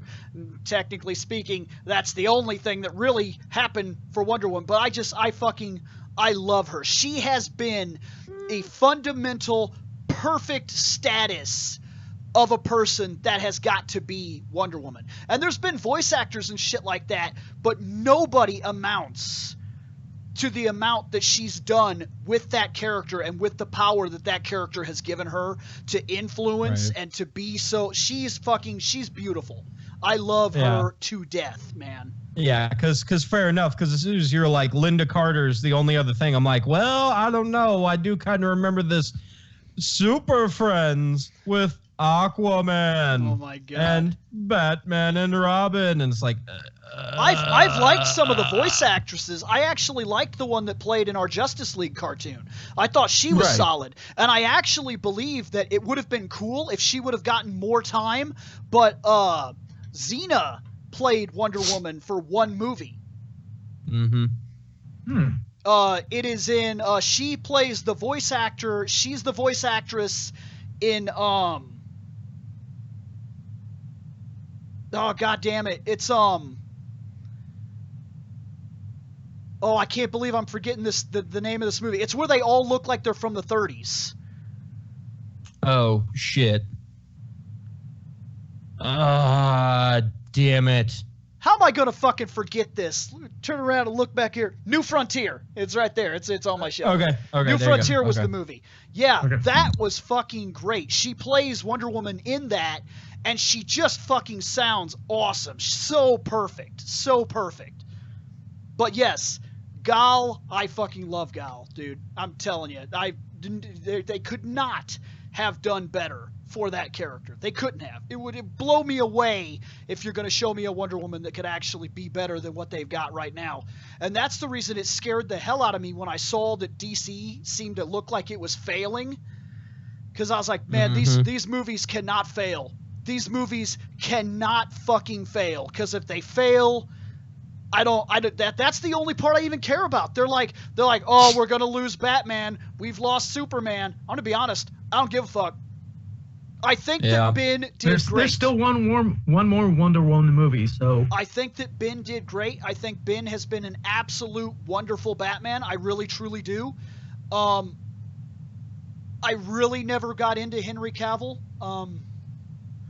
I guess he's fine sometimes, but that's just it. It's only every now and then that I see him and I'm like, that's him. 80% of the time, easily 80% of the time, he doesn't feel like Superman. And I get it. I actually don't think he's a bad actor. I just seen and that might not have been towards what I'm talking about right now, but if that was, I actually don't see him as a bad actor either. I just don't think that he feels like Superman, and that is important because there's a feeling to Superman, and it's very important. Superman, they refer to him as the Boy Scout. He's pure.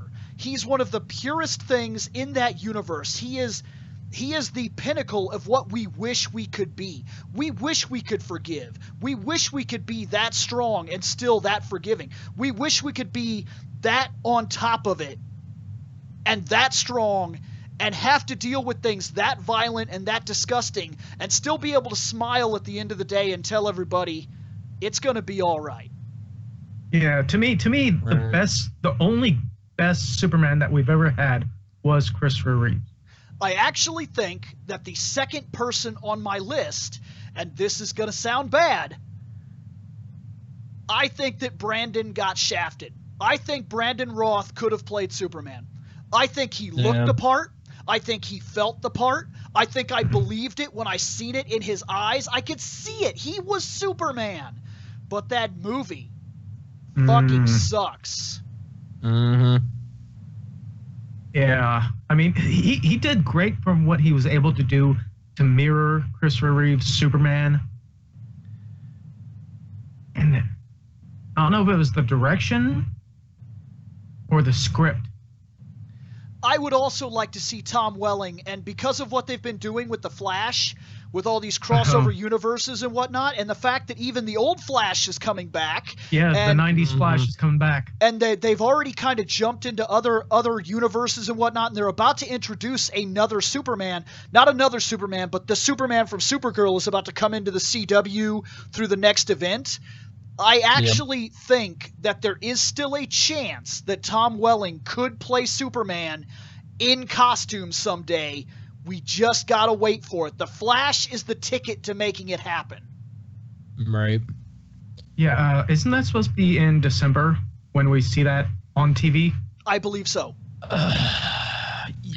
That sounds about right, because I know that the last Babylon that I actually listened to, which would have been like almost 3 weeks ago now, they were talking about that because Kev went up and he ended up directing another Supergirl.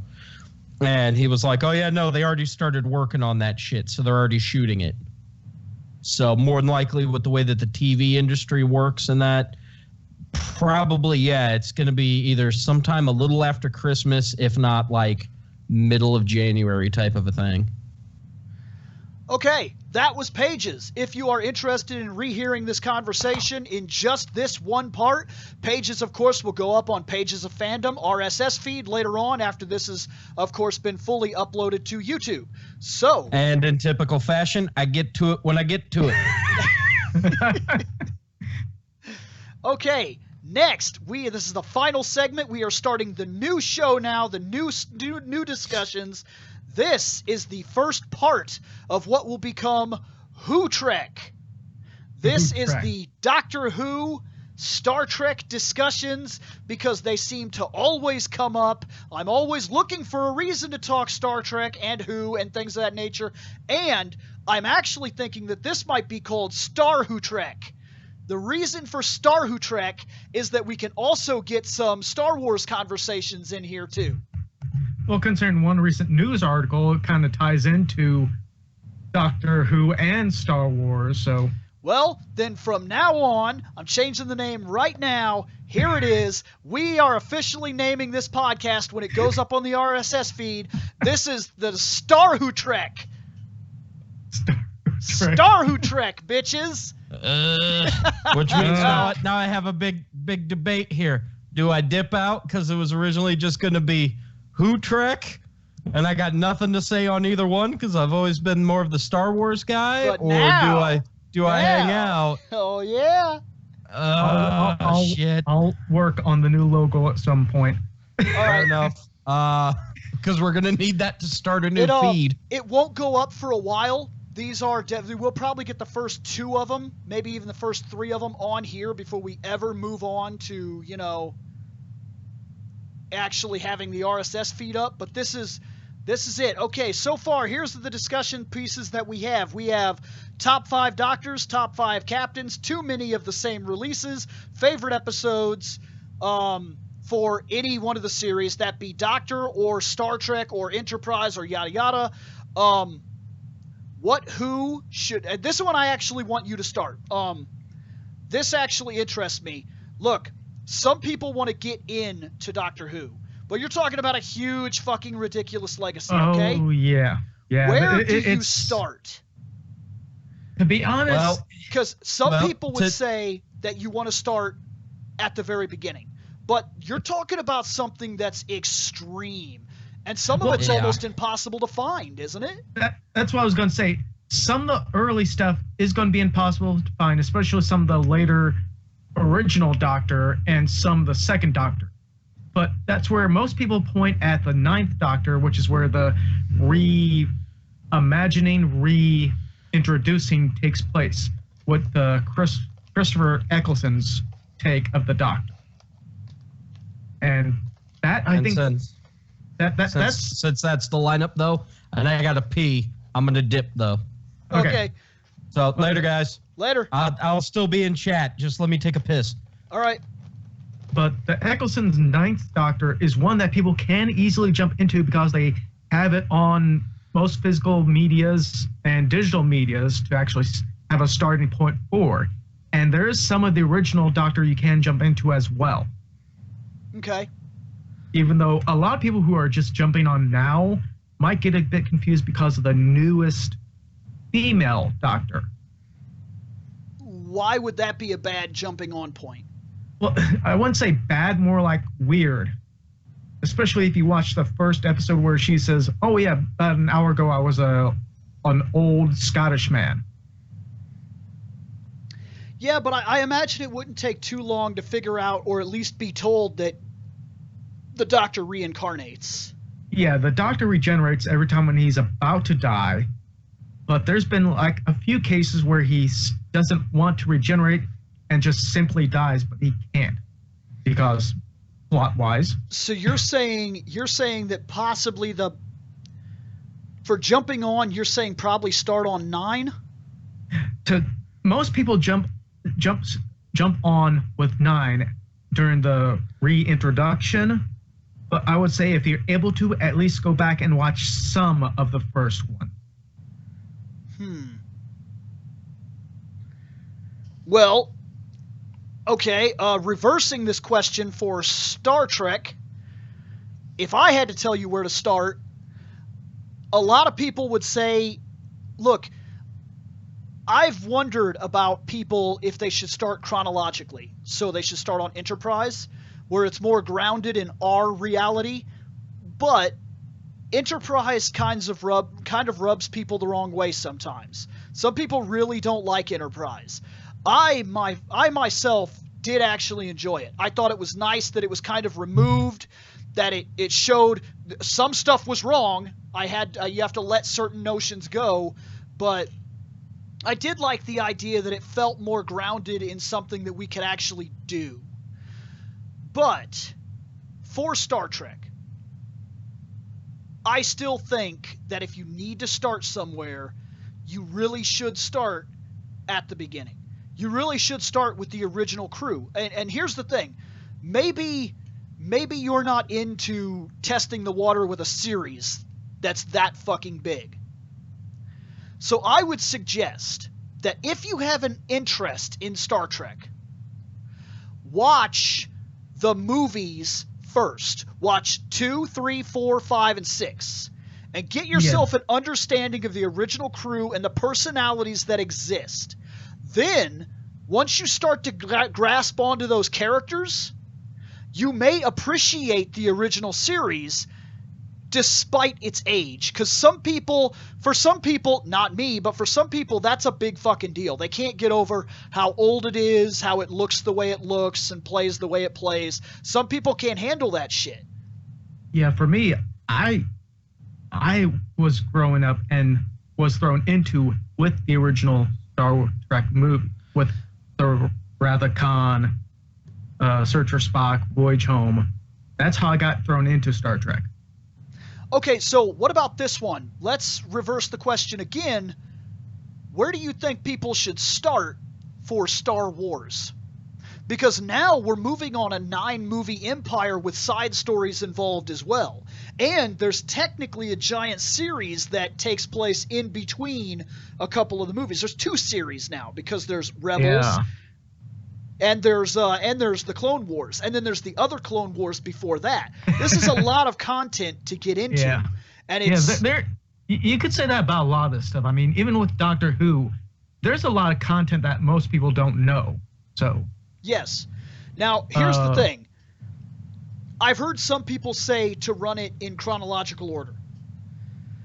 But I think it ruins certain foundations. Because say, and I don't understand how this would happen to you, but say somehow you really don't know that Darth Vader is the father of Luke. That is one of the biggest moments in all of cinema that will mean absolutely nothing to you. And to be fair, that's where I get a little weird about this, because like, okay, my daughter, she has never actually sat through a Star Wars movie yet. She's just too young. Doesn't care. She likes the lightsaber fights and stuff like that. When it comes to the storyline, she wants to go do something else. But I think about it, and I already know, and she already knows, Darth Vader is Luke's father. So it's not like that moment is there for her anyway. Yeah, I definitely would have to say either start with the very first one or maybe Revenge of the Sith. Somebody just asked where I'm going to start her, and I would like to start her on the original movies, A New Hope. Right now, she is still quite young, so we're only looking at like 6 years old. So it's a little tough to get her to sit through something like that. See what I'm getting at? She's not actually 6. I'm referencing out of age for a reason. Because I saw your face, because I knew that you made that face, but because we're online and you never know what kind of fuck bag is out there, she's 6. I know how the attention span of most children can be because of my previous part-time job. Right. You're right. Exactly. And I want to start her on A New Hope. I think that... See, here's the thing.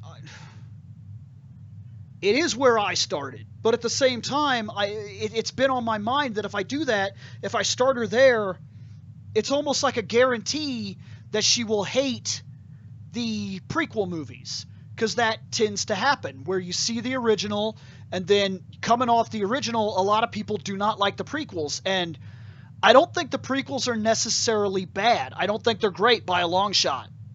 I think they have great moments, but they also have some shit moments. And that's the problem. They have great moments, but they don't actually hold together as well pieced out movies. And then there's the other thing that Sammy just mentioned. I would like to start her on A New Hope, but that's a lot of exposition. And it's good exposition, and it works in an artistic value for like you or me, but not for her. That's going to be a tough one for her to make it through, I think. Yeah. I mean, with the version of The New Hope that I gave you, might be okay for her to sit through. Yeah, I don't know. That one's really tough. I almost think you should watch them in release order. And I think that you should stay away from the expanded universe until you've seen at least every one of the actual live-action movies. And then if you care to see any further into the character developments, that would be fine. But I think you could be really pushing it and burning yourself out easily by going into all the extra content that exists. Yeah, all the extra series and specials. Yeah. So, what series have you enjoyed the absolute most when it comes to Doctors? Which series? Yep. Which series was the one that really, really fucking, that's your lifetime fan right there. That's why you're in it forever. Shoot. This isn't the equivalent of picking your best doctor. I mean, I guess it could be. I know. But it's among those lines, but it's also there's only one, maybe two full runs that I've seen. Not all of them, just two full runs that I've seen and watched through. One is the Matt Smith era. The other is the more recent Peter Capaldi era. Okay. So I'm definitely had to go with either of those two, even though I can't exactly pick one specific. Turning this around, this one is very simple for me. It's original series. It's original series. I don't. Okay, here's the thing. For you, it's original series. For me, it would be Next Gen. Okay, now Next Generation. I love the Next Generation, but there was a change in the Next Generation where I really like it. It is my second favorite of all Star Trek series. But I feel like the original series said more. And that the Next Generation, oftentimes, while this is important, and I think it's handled far better. It's handled far better in the Next Generation. Character development in the Next Generation is fucking phenomenal. Oh, yeah. You give a shit about those people. Realistically, when you look at the original series, who's Scotty? Red shirt. Who is Scotty? Who is Scotty? Scotty is engineering. He's drunk. Occasionally. Sometimes funny. I mean, look, they go out of their way to give little quips, but here's the problem with them. Oftentimes, the same value or character status that they will give to an original member, they will then take away in the next episode because they need that person to act a different way to sell the story. And the original series was very much about telling the stories, not playing with the characters. I was going to say, we got more character background info with the movies than we did with the original series. Yeah. But I still believe that my favorite series is the original. Aesthetically, I still think it has this atmosphere that's just amazing to me. There's something. It's my favorite uniform. They have my favorite phaser. I think the tricorder looks more believable. Like, I get it. We have fucking smartphones and shit nowadays, so that's kind of like what the tricorder is. But, like, realistically, like, what these guys were toting around was supercomputers on their hip. So they wore, like, this little bag, and they would pick up the bag, and they'd flip it up. And it was almost like carrying a laptop with them that actually flipped up and had a screen, a little thing down here, and they could plug in cards and shit like that. And, like, it was a supercomputer that they carried on their hips. For some reason, that, to me, seems actually a lot more interesting than the little thing they take out of their pocket that looks like a cell phone. And I like their gun a lot more. The fucking the dirt devils that were hanging out in the Next Generation look just fucking dumb to me. And I've still never gotten over them. I still think they look fucking dumb to me. No matter how much I like the series, their phasers look stupid. But I like the original series designs. I love that ship. Like, the Enterprise D is phenomenal, but there's something about the Enterprise that hit the ground running right off the bat in the original design. It's sleek, it's friendly, but it has teeth. It's hard to explain, but it's so fucking perfect because when it approaches, you're not afraid of it. It looks heroic. You feel like you can trust it, but you also feel like you may not want to push your luck. There's something about the original ship design that looks like it will hurt you if you're dumb enough to move in that direction. I was going to say, with the new Discovery version of it, it really looks like... It looks like a weird pizza cutter to me. Yeah, that's one way to put it. I've yet to have a chance to watch the series. I can't judge the series, to be fair. I really can't, not yet. And I also think that in terms of redesigns, you'll notice that when they redesigned the original Enterprise, like the new one, have you seen the redesign that's going to show up in the in Discovery? I saw the image of the way it looked at the end of the first season. I think it looks good. And I not that it's fucking perfect by any means, but like realistically, when you redo the original ship, there's so many times that you can redo that original ship in different and unique ways, and it still looks like the original ship. It's still iconic, but somehow you can redesign the ship and it can always look better, or it can always look worse. But you can still tell that that's what it is. Like when you go to the J.J. Abrams films, that's very obviously the Enterprise. There's no question that's what it is. But then when I look at the Enterprise D, I don't think it's been redesigned well ever. Like they do weird things like they put extra nacelles on it, or they equip a giant gun to the bottom of it. They always try to make it look harder. Like they want it to look more fierce, but that's not necessarily good for redesign. I've never thought that the redesigns of that ship are ever as good. For me, it really is the original series. For you, it very much is the Next Generation. And from a storyline standpoint, and what is said, what we can learn, and what it teaches us, I think the original series did better. From a character standpoint, the original series doesn't stand a chance. Doesn't stand a chance. But turn that around. This almost isn't even a question. What about for the Star Wars original 3 movies?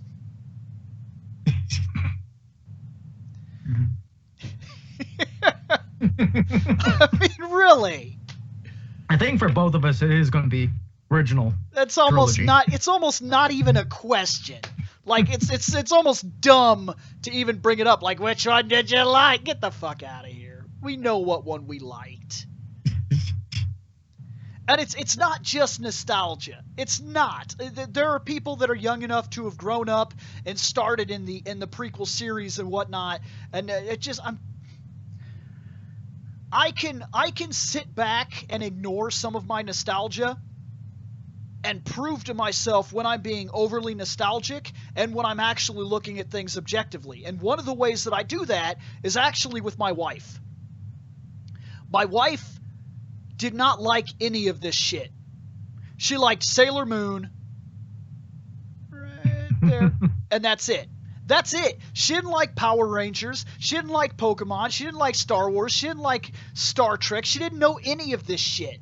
But when she gets into something now, I can actually watch her reaction because she's seeing things for the first time, and I could take her through all of Star Wars, and then she'll sit right there and be like, man, she'll be like, the original actors fucking, they had it down. I don't know what's going on with these new, like she'll watch the new movies and she'll be like, I really like Rey.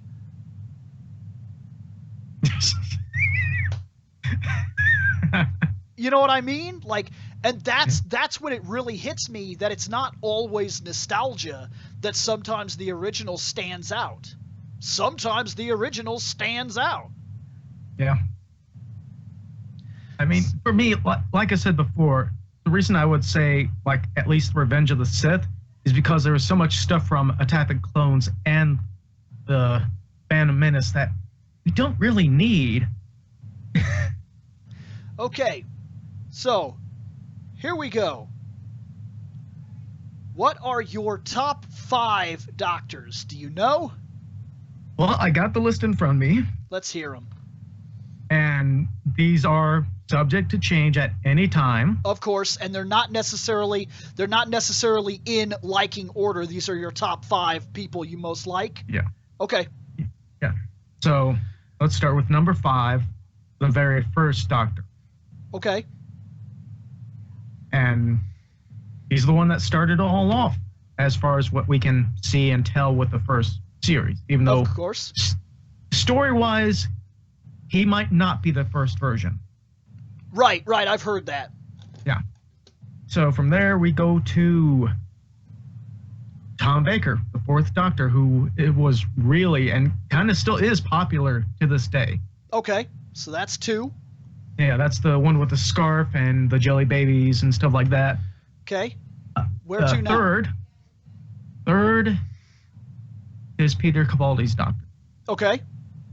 He brings us kind of a taste of the original Doctor with everything that he's gone through. What you got on 4? 4. I'm counting from 5 to 1. Oh, I'm just counting because Yeah. you said you were in no particular order. You said. Well, I said that it's subject to change, but for number 2, Matt Smith's Doctor. Okay. What's your last one? No, my last one is David Tennant. Okay. Yeah. Okay. To me, he's the most fun Doctor that there has been, especially what he was able to do with it.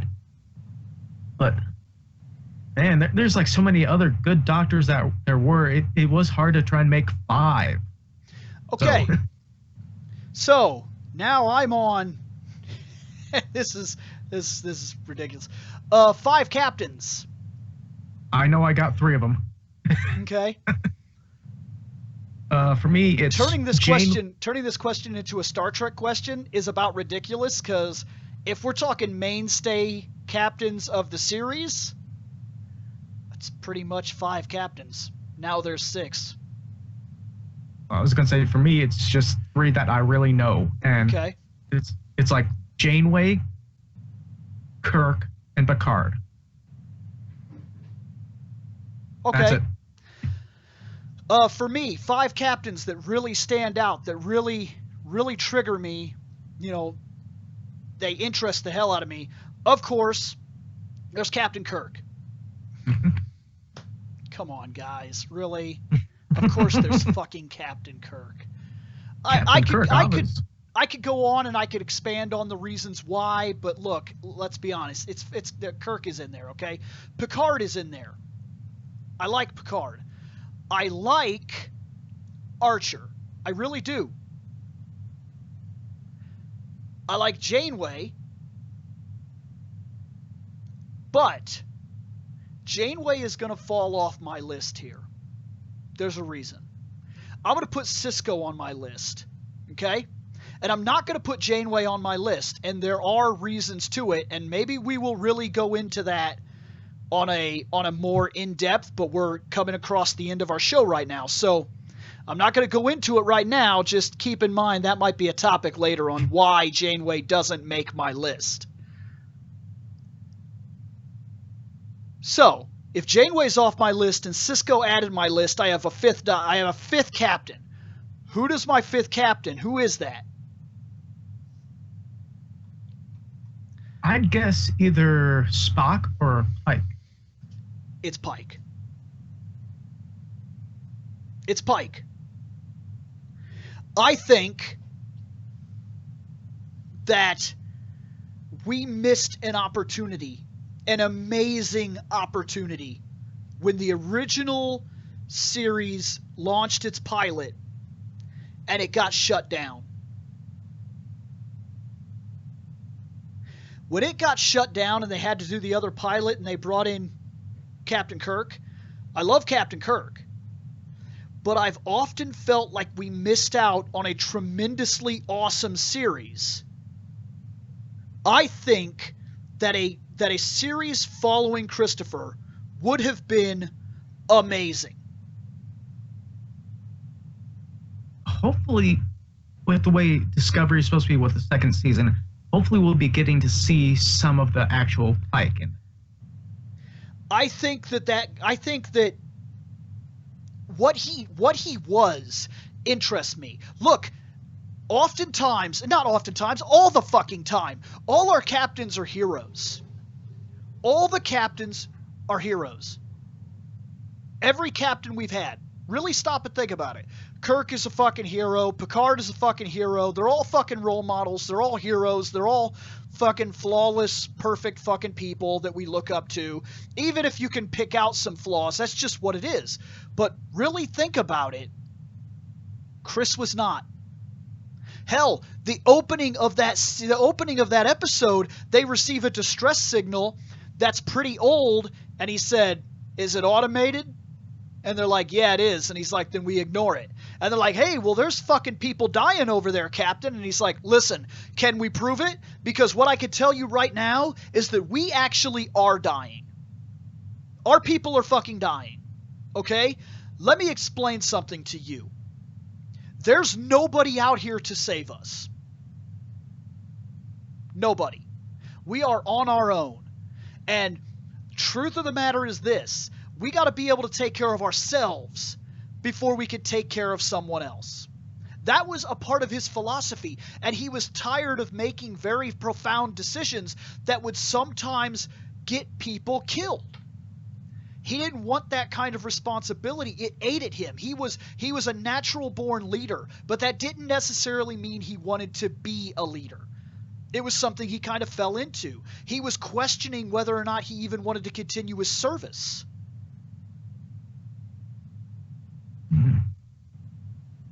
He gets drunk with his doctor and tells his doctor, there are other lives out there. Why do we do this? I'm tired of watching people die. I'm tired of being the one that made the decisions so that they did die.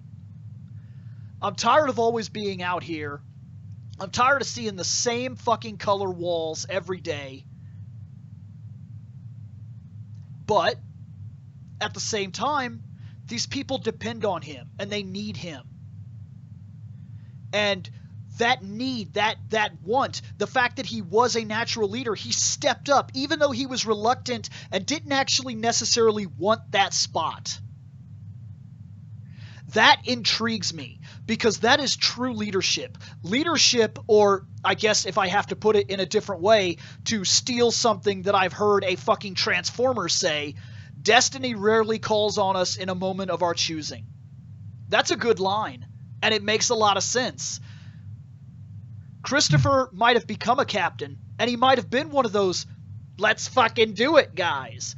But as time went on and he realized what that job entails, what it really is, and the kind of damage and severity that comes with every decision you make, that is a lot to put on a man's shoulders.